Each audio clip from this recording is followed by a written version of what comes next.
అంబటి రాంబాబు. మా కర్మజాలి ఏం చేస్తామంటే ఆయన్ని శ్యాంబాబు మా క్యారెక్టర్ ఇచ్చారు. నా క్యారెక్టర్ బాధ ఏంటంటే క్యారెక్టర్ అని కదా అసలు నాకే తెలియదు. నాకు సముద్రకాని గారు పిలిచి ఒక దరిద్రుడు బాధ్యతలను కూడా తిరుగుతుంటాడు, ఆ క్యారెక్టర్ మీరు చేస్తారో ఒక నిమిషం కూడా ఉండదంటే అలాగంటే మళ్ళీ పవర్ స్టార్ గారు పక్కన సెకండ్ ఉన్నా చాలన్నాను. కానీ ఎంత దరిద్రుడు అని నేను కళ్ళ కూడా ఏం తెలుసు అసలు. ఏదో కూర్చుని ఏదో వాగటం మాట్లాడటం డిస్ట్రిబ్యూటర్గా పనికి వస్తాడు భవిష్యత్తులో.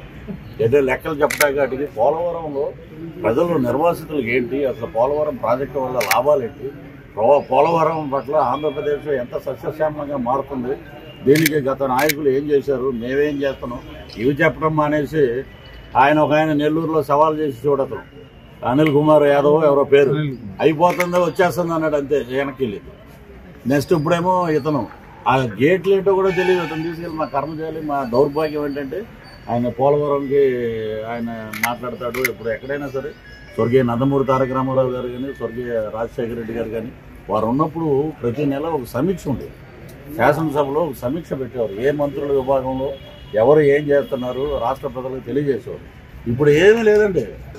ఒక మాట ఒకటి అనుకున్నామండి, ఏంటంటే రోజా గారు మాట్లాడిన మాట రాష్ట్రంలో ఎవరూ మర్చిపోలేదు ఇప్పటి వరకు.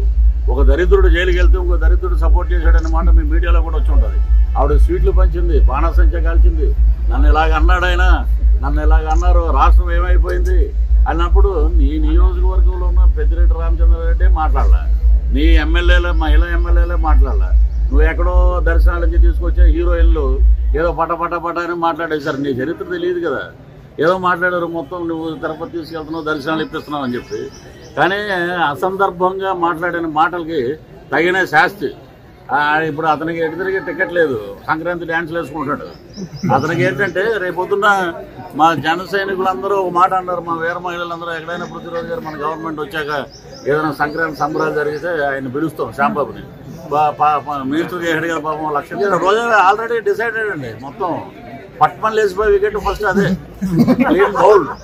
క్లీన్ బౌల్డ్ అంటే డైమండ్ రాణి మీద చాలా ఎలిగేషన్స్ ఉన్నాయి. వాటి మీద కూడా మా మిశ్రమ ప్రభుత్వం మా కూటమి వచ్చాక ఎంక్వైరీ పెడతారు.